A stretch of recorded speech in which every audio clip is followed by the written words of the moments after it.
అంటే గెలిచి ఇన్నాళ్ళైన తర్వాత ఆయన చెప్పిన హామీలు ఏమి నెరవేర్చట్లేదు అని చెప్పేసి ఈ వైసీపీ వాళ్ళే అంటున్నారు.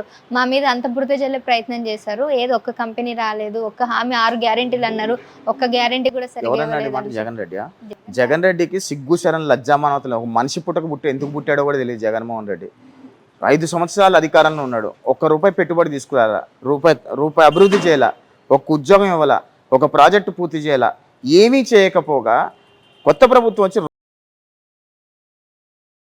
మనిషేనా జగన్మోహన్ రెడ్డి అని అంటున్నా. అందుకనే జగన్మోహన్ రెడ్డిని బఫూన్ అంట, నేను ఒక రాజకీయ ఉగ్రవాద అంట, ఒక పొలిటికల్ జోకర్ అని అంట జగన్మోహన్ రెడ్డిని. ఎందుకంటే ఏం మాట్లాడుతున్నా అవగాహన ఉంటుందా? రీసెంట్ ఢిల్లీకి వెళ్ళి ధర్నా కూడా చేశారు. రౌడీ రాజకీయం ఎక్కువ దాడులు చేశారు. నన్నేం చేయలేక ఆయనకు ఓటైన వాళ్ళ ప్రజల మీద కక్ష తీర్చుకుంటున్నారు అని అంటున్నాడు కదా జగన్మోహన్ రెడ్డి. ఇక్కడ ప్రెస్ మీట్ పెడితే కనీసం ఎవరు జగన్మోహన్ రెడ్డి మొహం కూడా చుట్టానికి సిద్ధంగా లేరు. ఆఖరికి బ్లూ మీడియా కూడా జగన్మోహన్ రెడ్డి ప్రెస్ మీట్ని కవర్ చేయలేని పరిస్థితిలో ఉంది. అందుకనే జగన్మోహన్ రెడ్డి ఢిల్లీలో పెడితే కనీసం అక్కడ ఎవరైనా ప్రెస్ మీట్ వస్తుందేమో అని చెప్పి అలచల్ చేసే ప్రయత్నం చేసాడు. బొక్క బార్ల పడ్డాడు. అబద్ధం చెప్తేనే అతికినట్టు ఉండాలి జగన్మోహన్ రెడ్డి. ఏం చెప్తాడు? వచ్చిన 50 రోజులు అంట 1000 హత్యలు జరిగినాయి అంట, 300 రేపులు జరిగినాయి అంట, ఇంకేమో చెప్తున్నాడు. నోటికి ఎంత వస్తే అంత పచ్చి అబద్ధాలు మాట్లాడతాడు జగన్మోహన్ రెడ్డి. కనీసం అబద్ధం చెప్తే అన్న ప్రజలు ఏమన్నా అరే 1000 హత్యలు జరిగినాయి అంటే ప్రపంచం మొత్తం చూస్తుంది. మీరు వైసీపీ పేజ్ చూసారా? గెలిచిన ఈ 2 నెలల్లో ఆ పేజ్ మొత్తం కూడా మీరు చేసినటువంటి దాడులు, మీరు చేసినటువంటి అవన్నీ కూడా చూపిస్తున్నారు. కొందరు ప్రజలు కూడా నమ్మే స్థితిలో ఉన్నారు. ఎవ్వరు నమ్మరమ్మా జగన్మోహన్ రెడ్డిని, ఎవ్వరు నమ్మరు. అవన్నీ ఎక్కడ? నేను చెప్తా, జగన్మోహన్ రెడ్డిని ఎవ్వరు నమ్మరు. జగన్మోహన్ రెడ్డి రాజకీయము బెంగళూరులో కూర్చొని ఎందుకు చేస్తున్నాడు తెలుసా? జగన్మోహన్ రెడ్డి కుట్ర ఏంటంటే ఆంధ్రప్రదేశ్ రాష్ట్రంలోకి చంద్రబాబు నాయుడు గారి ప్రభుత్వంలో ప్రపంచ స్థాయి పెట్టుబడిదారులందరూ వచ్చి పెట్టుబడులు పెడుతుంటే ప్రజలందరూ కూడా గత 5 సంవత్సరాలను పూల్చుకుంటారని చెప్పి భయపడి జగన్మోహన్ రెడ్డి రాష్ట్రంలో మారణహోమం సృష్టించే ప్రయత్నం చేస్తున్నాడు. ఎలా సృష్టిస్తున్నాడంటే వైసీపీ కార్యకర్తల మధ్యలోనే చిచ్చుబెట్టి వైసీపీ కార్యకర్తలు కొట్టుకొని వైసీపీ కార్యకర్తలు నరుక్కొని వాళ్ళే చచ్చిపోతే దాన్ని తెలుగుదేశం పార్టీ మీద బురద జల్లేసి ప్రపంచ స్థాయి పెట్టుబడిదారులందరికీ ఏదో ఇక్కడ జరిగిపోతుందని చిత్రీకరించే ప్రయత్నం చేస్తున్నారు. ఖచ్చితంగా జగన్మోహన్ రెడ్డి అనేవాడు మారణహోమం సృష్టించడంలో నెంబర్ 1 దిట్ట. సొంత బాబాయినే చంపేసిన జగన్మోహన్ రెడ్డికి కార్యకర్తల మధ్యలో కొట్లాటలు పెట్టడం ఎంత ఈజీ కదా అది. అంటే ఆయన ఆలోచన ఏంటంటే ఇక్కడ అల్లర్లు ఎక్కువ జరుగుతున్నాయి, ఇక్కడ మీరు ఎలాంటి పెట్టుబడులు పెట్టినా ఒక ఆలోచన తీసుకున్నారు. 2014 2019 వరకు కూడా ప్రపంచ స్థాయి పెట్టుబడిదారులు ఎవరైతే ఆంధ్రప్రదేశ్లో పెట్టుబడి పెడుతున్నాడో వాళ్ళందరికీ మెయిల్స్ రాసేవాడు ఇక్కడ పెట్టుబడులు పెట్టద్దు అని. ఒక ఆంధ్రప్రదేశ్ రాష్ట్రంలో పుట్టినోడు, రాష్ట్రంలో రాజకీయాలు చేస్తున్నాడు ఎవడైనా సరే రాష్ట్రంలో పెట్టుబడులు పెట్టద్దు అని చెప్పి వాళ్ళకి లేఖలు రాస్తారమ్మా, వాళ్ళకి సందేశాలు పంపిస్తారా? అంటే జగన్మోహన్ రెడ్డి ఎంత ద్రోహి, ఆంధ్రప్రదేశ్ రాష్ట్ర ద్రోహి జగన్మోహన్ రెడ్డి. ఇక్కడ పెట్టకపోతే ఆయనకి ఏం లాభం? పెడితే ఆయన పరిపాలన బాగుంటది కదా. జగన్మోహన్ రెడ్డి గత 2 సంవత్సరాల్లో 10.5 లక్షల కోట్ల రూపాయలు అప్పు చేశాడు. సహజ వనరుల మీద బాక్సైట్, లాటరైట్, టైటానియం, థోరియం, ఎర్రచందనం, ఈ సహజ వనరుల మీద దాదాపు 2.5 లక్షల రూపాయలు కొట్టేశాడు. ల్యాండ్, లిక్కరు, శాండ్, మైన్స్, ఈ అన్నిటి మీద ఇంకో 2.5 లక్షల కోట్ల రూపాయలు కొట్టేశాడు. అంటే జగన్మోహన్ రెడ్డి దాదాపు గత 5 సంవత్సరాల్లో 15.5 లక్షల కోట్ల రూపాయలు వెనకేసుకున్నాడని నేను అనుకుంటున్నా. ఆ 15 లక్షల కోట్ల రూపాయలు వెనకేసుకొని ఇప్పుడు ఏం చేస్తాడంటే తలా కొంతమంది బిచ్చం వేసి వాళ్ళ ద్వారా గొడవలు సృష్టించి రాష్ట్రంలో అల్లకొల్లలు సృష్టిస్తున్నారని చెప్పే ప్రయత్నం చేస్తాడు. జగన్మోహన్ రెడ్డి డబ్బు నిండుగా ఉంది.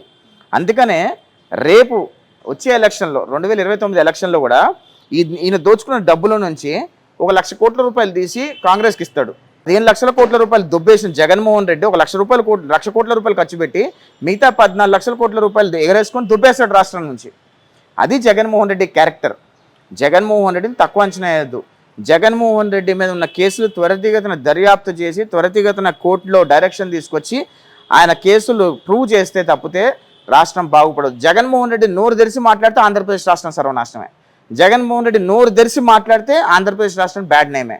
జగన్మోహన్ రెడ్డి అనే వాడు ఒక రాష్ట్రానికి పట్టిన దరిద్రం జగన్మోహన్ రెడ్డి.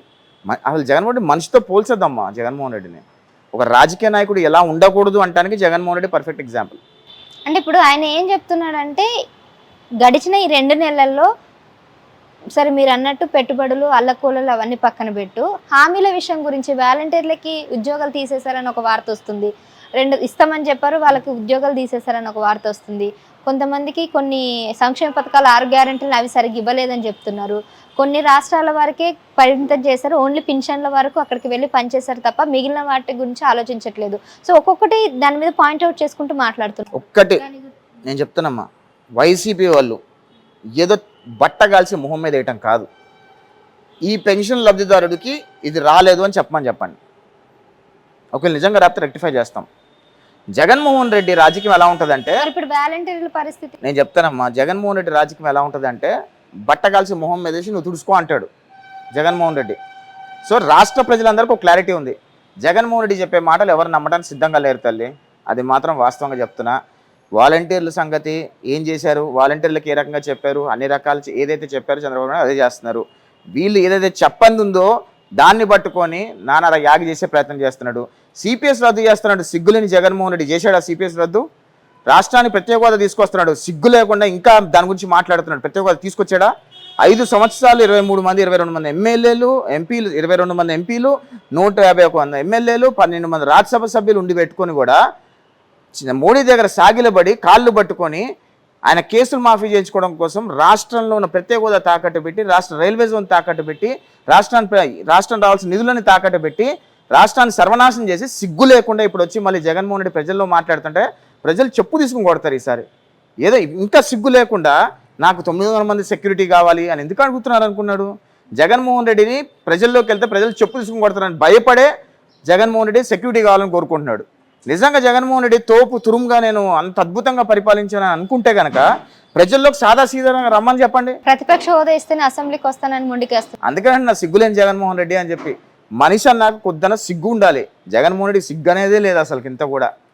ఒక రాజ్యాంగబద్ధంగా ఉన్న పదవులు రాజ్యాంగబద్ధంగా ప్రజలు నిర్ణయం తీసుకొని ప్రతిపక్ష హోదా కూడా ఇవ్వకపోతే కోర్టుకు వెళ్ళి నాకు ప్రతిపక్ష హోదా ఇవ్వడానికి అడుక్కుంటున్నాడు.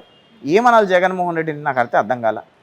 అంటే నేను విషయం చెప్తానమ్మా, అంటే ఇప్పుడు రాష్ట్రంలో సమస్యల గురించి మాట్లాడడానికి ప్రతిపక్ష హోదానే కావాలా?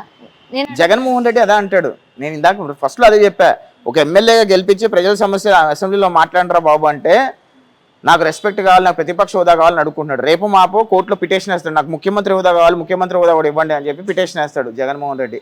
అంత దిగజారని రాజకీయ నాయకుడు. వైసీపీలో కొన్ని ఆనిముత్యాలు ఉన్నాయమ్మా, జగన్మోహన్ రెడ్డి, భారతిరెడ్డి, సజ్జల రామకృష్ణారెడ్డి, పెద్దిరెడ్డి, వైవి సుబ్బారెడ్డి, విజయసాయిరెడ్డి, ఇలా కొన్ని ఆనిముత్యాలు ఉన్నాయి. ఈ ఆనిముత్యాలు ఆంధ్రప్రదేశ్ రాష్ట్రానికి పట్టిన దరిద్రమే కాదు, వైసీపీకి పట్టిన దరిద్రం వీళ్ళంతా కూడా. వాళ్ళ వల్ల వైసీపీ ఓడిపోయింది. Of course